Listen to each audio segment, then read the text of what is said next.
Welcome in to the BK Lounge. Today is Monday, October 21st, 2019. Let me make sure we're streaming here. We are rolling on YouTube Live. How's everybody doing out there? Hopefully having a good start to the week. Hopefully if you're a Texas Longhorn football fan, you've stepped back off the ledge that you were on Saturday night after the near catastrophe against Kansas. Hey, some would argue it was catastrophic, even though the Longhorns came away with the win. But, it could have been a lot worse on Saturday night. At least Texas found a way to knock off Kansas 50-48 to avoid losing to the Jayhawks in football for the second time in 4 years. Today's video, as you can see scrolling across the bottom, we're going to talk a couple of things. Number one, we're going to take a look at how bad this Texas defense has been in 2019. 7 games into the season, this team is setting school records in all of the wrong ways. And we'll compare this defense to some of the other defenses across the Power 5 and across all of college football.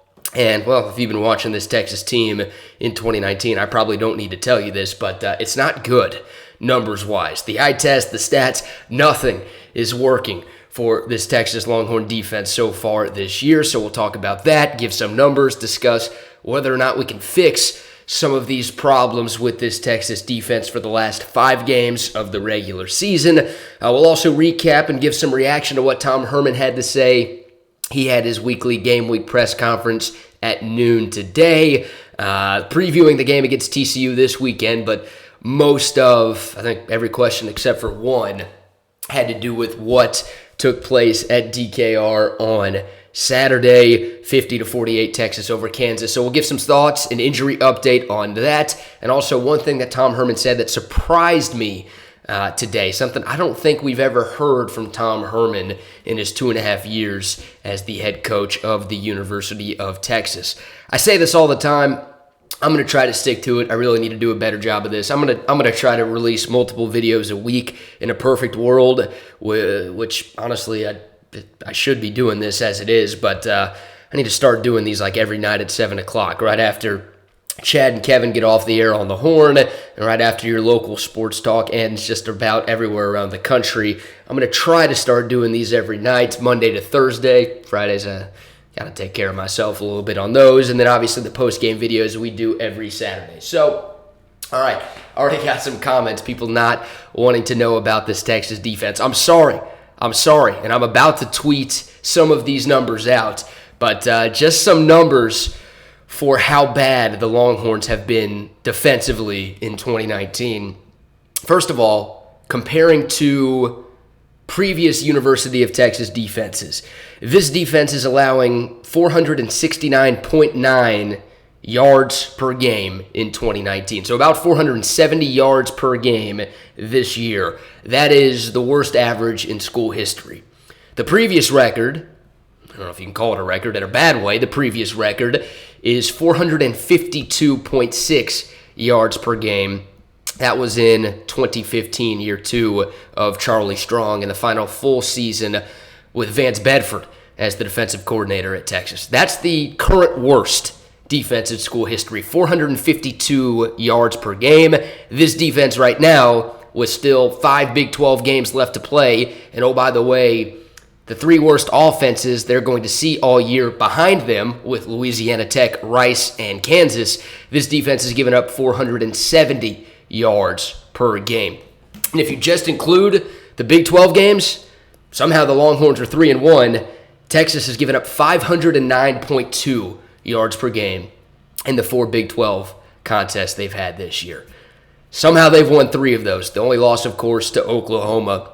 This defense has been an abomination. So, worst in school history as of right now. It's on pace to do that for the rest of the year. And like I said, you've already played Louisiana Tech, you've already played Rice, you've already played Kansas. Those are the 3 worst teams on the schedule, and these are the defensive numbers you're giving up right now.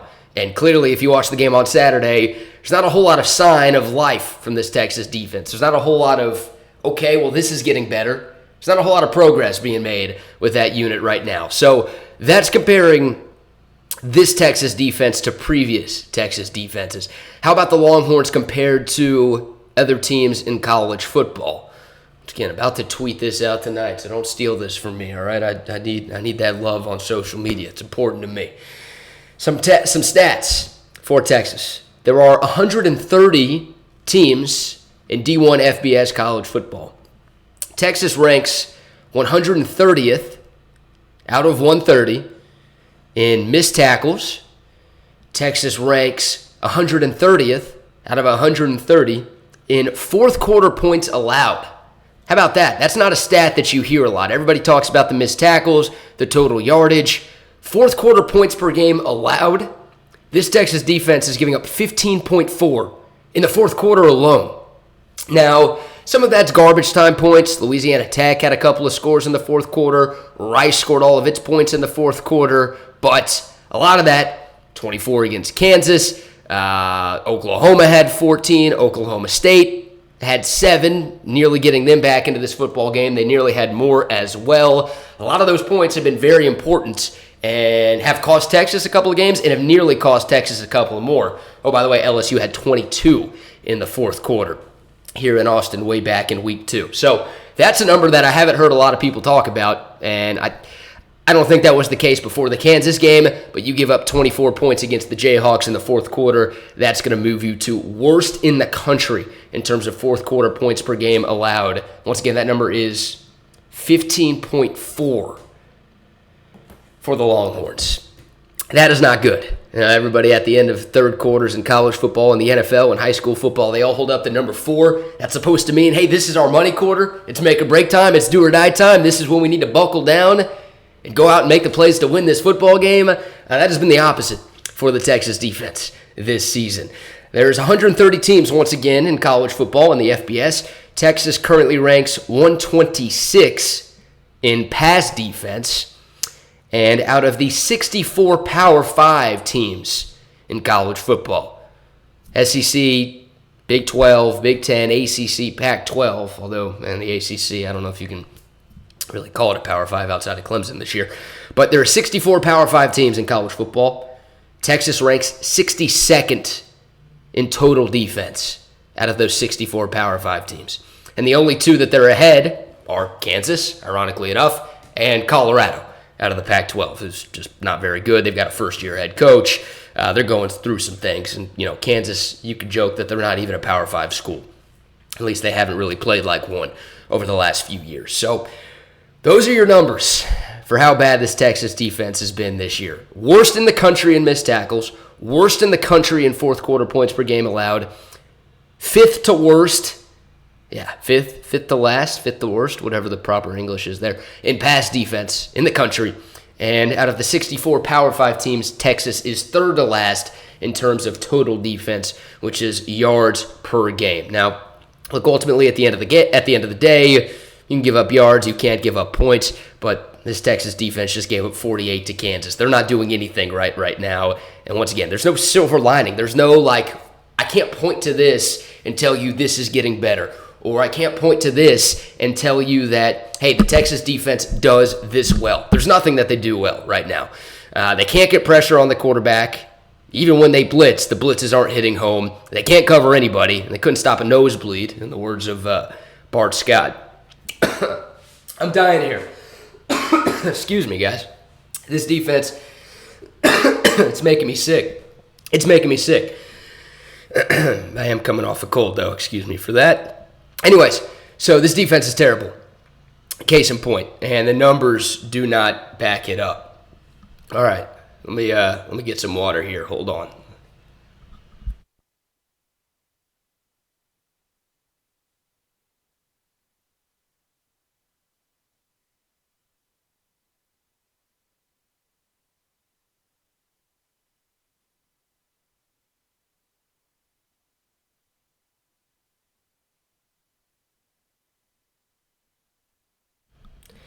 All right, we're back. Sorry about that. Turned off the mic, so hopefully y'all didn't hear any of that. I just had a mad cough attack going on.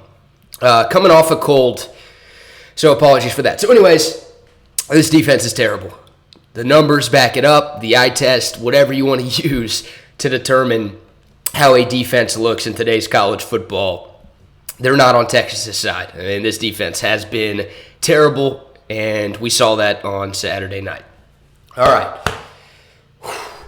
We recovered. I think we're good. People asking for good news. I don't know. I mean, they won. They won the game against Kansas on Saturday. That's the good news, right? You could have done what Wisconsin did. I mean, Wisconsin, a 30-point underdog. They were still undefeated. They still have, and I guess they still technically have college football playoff aspirations. But, man, Wisconsin is a 30-point favorite playing at Illinois. You let a bad team stick around for too long, and you might lose. And that's what happened to Wisconsin. They got game-winning buzzer-beater field goal, and they lost to Illinois as a 30.5-point favorite. So at least Texas won this football game, and the Longhorns have already lost twice. They're not making the Final Four. They don't have to worry about the eye test, right? The only remaining goal for Texas in 2019 is to make the Big 12 championship, and obviously once you get there, to win the Big 12 title game. So at the end of the day, in the Big 12 standings, this 2-point win over Kansas counts the same as a 50-point win over Kansas. It wasn't pretty, and I don't know if it's fair to expect this Texas team to get to Jerry World the first Saturday in December to play in that Big 12 title game, but they found a way to get the win. At the end of the day, that is the important thing. All right, so Tom Herman met with the media today. I'm still trying to catch my bearings here, guys. I'm falling apart right now. I'm sorry. I worked out today, believe it or not. I don't even know what's going on with me, man. I really am sick. Tom Herman today met with local media, as he does every Monday of a game week, and he gave an injury update on some important players. Look, this Texas defense has been bad. A lot of it falls on coaching, schematics. There's no doubt about that. We'll save that for another video this week, but the personnel just isn't there. I mean, we knew going into the 2019 season this was the least experienced Texas defense in decades in terms of returning production, in terms of returning starts. I mean, we knew this would be an uphill battle for this Texas defense. Now, I don't think we thought it would be this bad, and I think we thought some of the issues that are currently plaguing the Texas defense would be figured out by the 7th week of the college football season. Those things aren't happening, but a big part of why Texas is as bad as they are is injuries. I mean, crucial moments in the fourth quarter on Saturday, Texas is throwing on a walk-on. Mason Ramirez out there. And no slight at Mason Ramirez. I'm sure he's a great kid. You don't want to have a walk-on on the field in a one-possession football game that you have to win. So they're short on bodies. The injury update from Tom Herman today involving defense. DeMarvion Overshown, who played on Saturday, played an okay game. He got burned a couple of times on that last 2-point conversion for Kansas. He was completely lost. I mean, everybody on the defense was completely lost there, but I think that play was his responsibility. Anyways, DeMarvion Overshown practiced yesterday. Tom Herman said he was dealing with some shoulder pain from the game, and apparently it felt a little bit worse today. So DeMarvion Overshown's going to go in for testing. So we didn't really get an answer for whether or not number 31 will be playing this Saturday against TCU. Jalen Green, good news on him, the number 1 corner for this Texas team. He's missed the last couple of games. Practice yesterday, is going to deal with contact drills tomorrow to test that shoulder. So good sign that he practiced yesterday, and I assume, based on what Tom Herman had to say, if he handles the contact well enough, he's going to be good to go against TCU on Saturday, which is big. You know, TCU, they don't really have a quarterback right now, or at least a strong throwing quarterback right now. Maybe Max Duggan is the guy moving forward. He's a heck of a runner, which that scares me as a Texas fan who's watched this defense over the last couple of years. But Jalen Reagor, one of the best wide receivers in college football, the number 1 weapon for TCU. You'd love to have Jalen Green matched up with that dude on Saturday. B.J. Foster, who just played a really bad game on Saturday. I mean, you could tell he's hurt. He's playing hurt. I admire him for playing hurt. I respect that. But he's almost a liability at this point for this Texas defense. He was bad on Saturday, and Tom Herman said it today, that you could tell he was favoring that left shoulder during the game. And they're testing him. They're going to make sure he's okay. Not a whole lot of clarity from Coach Herman there. But, man, the thing is, in a perfect world with B.J. Foster at his current health, he's not playing. He's resting. He didn't play on Saturday against Kansas, but because they're so short-handed back there, probably felt like he had to play, he had to give it a go. I would love for him to rest up, miss this game against TCU. And obviously the second bye week coming up next week, that would be nice. We'll wait and see. BJ Foster might have to play because of the injuries to this defensive backfield. Brandon Jones, we saw him get hurt. Kind of a stinger when Carter Stanley, the Kansas quarterback, lowered his head. Could have been targeting there. By the rule, it was probably targeting, but they don't ever call that on offensive players. And I sure as hell am not blaming the refs for what took place on Saturday night. But Brandon Jones, limited in practice yesterday, and Tom Herman said if we were to play tomorrow, he would play. So I guess that's a good sign for Brandon Jones. You can expect him to be at it on Saturday up in Fort Worth. Two more. Caden Stearns is not going to play this week. Somebody asked about Caden Stearns today. He's progressing, but still a week-to-week thing for him. And then Jordan Whittington, I know he's not a defensive player, but Jordan Whittington is improving. According to Tom Herman, said this week is probably pretty questionable. And just based off the tone in his voice there, I'm going to go with doubtful instead of questionable for Jordan Whittington this weekend. But hopefully that means after the bye week in the game against Kansas State, 2 weeks from Saturday, you've got Jay Witt back on the field and another weapon to this Texas offense, which is pretty damn good right now. I mean, you can nitpick 2 terrible fourth quarter turnovers for Texas. The play calling on those 4th and 2s that Texas didn't convert in the first half, I mean, those were big. And they turned into 4 Kansas touchdowns, 27 points. One of those touchdowns was the extra point that was blocked and returned for 2 by Deshaun Jameson. But yeah, those 4 turnovers, 2 actual and 2 on downs, turned into a lot of Kansas points. Hard to criticize the offense. They put up 50. They had nearly 650 yards of total offense. Sam Ehlinger, I think 3rd most yards in a single game in school history, 3rd most all-purpose yards.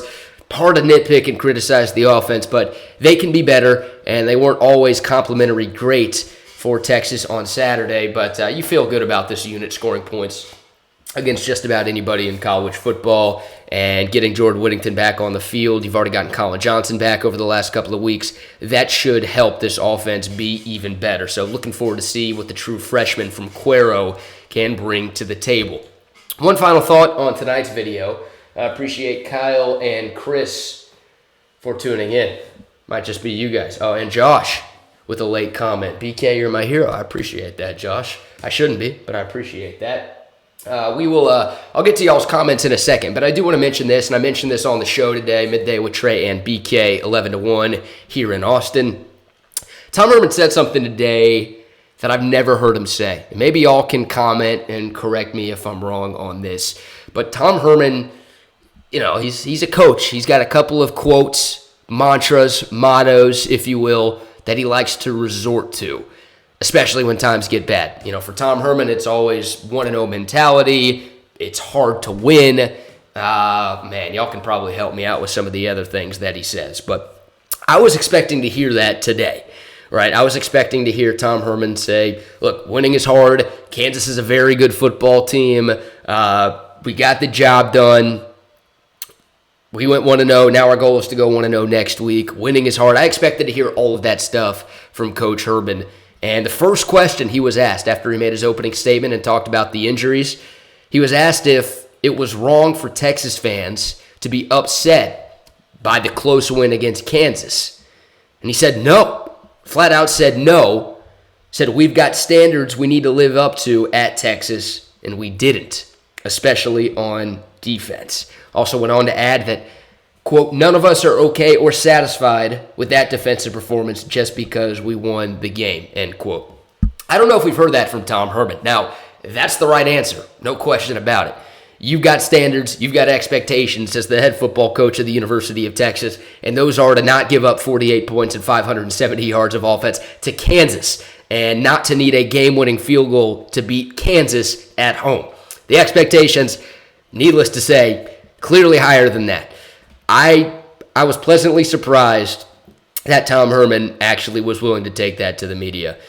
He knows that this defense is really bad. There's no sugarcoating it. I mean, if he said all of the 1-0 stuff, if he said winning is hard, Longhorn fans like myself, we'd be rolling our eyes right now. We'd be furious with it. So that was a pleasant surprise. I don't know if I've ever heard Tom Herman say that he was upset with a win, or say it's at least fair for fans to be upset with a win. He generally goes on about how winning is tough, and he didn't really say that on Saturday. So that was a little bit surprising to me. I'm trying to think if there was any other major takeaways from today's press conference. Not a whole lot. There was only one TCU question. We'll talk about TCU a little bit later this week.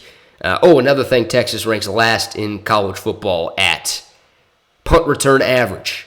Texas ranks 130th out of 130 teams in punt return average. They've got a negative average punt return this year. The only team in college football to be in the negative there. So that's not good either. And that kind of falls on the head coach. But obviously the biggest issue right now for Texas football is Todd Orlando going to get fired this year. It's not going to happen mid-season. Could it happen after the year? Sure. It could happen after the year.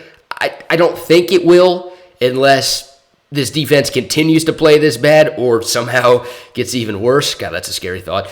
But I don't think it's going to happen just because Tom Herman loves continuity among his coaching staff, and he's talked about that. He's preached that for a long time. I think that's a total last resort thing. I don't think he ever wants to fire one of his assistants.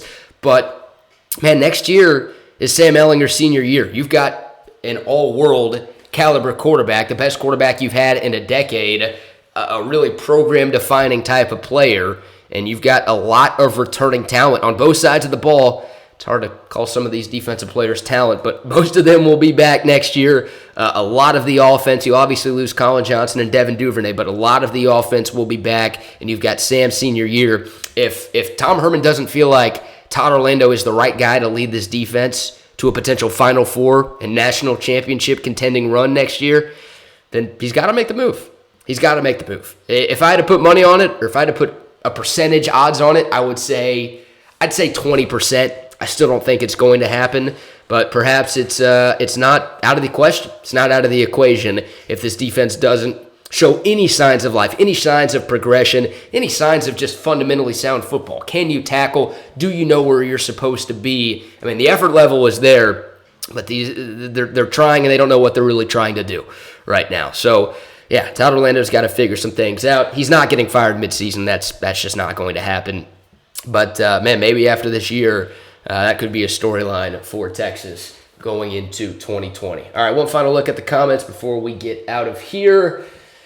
Let's see. If Orlando does get fired, what great defensive coordinator is out there for us? Yeah, that's another good question. I haven't really dived into that yet. Dove. I don't know. Haven't really looked into it yet. I didn't really think that was a conversation we were going to be having at some point this year. But I'm still on record saying firing Orlando is not the record. Is not the move. How's TCU going to be? Yeah, we'll talk about TCU this year. All right, that's kind of it. A lot of Todd Orlando stuff, but we will save some more for tomorrow. I don't want to use all my content tonight. Like I said, hopefully going to do a couple of more videos this week. If I'm on my game, I'll do one of these every single night around 7 o'clock. I know it was a little bit later than that tonight, but appreciate the love. Always do. Thanks for stopping by. Please like this video, share this video with friends, with family, with whoever. Subscribe to this channel for Texas Longhorns football, basketball, baseball news all year round. Follow me on Twitter, too, if you would be so kind, at Brad Kellner. And tune into the show, Midday with Trey and BK, 11 to 1 on 104.9 The Horn and hornfm.com. I think I've just about covered everything. All right, until sometime later this week, I promise I'll be back. Appreciate y'all listening, and comment below if you're not watching this live. I'll try to respond to those as well. But y'all have a good night. Hook 'em.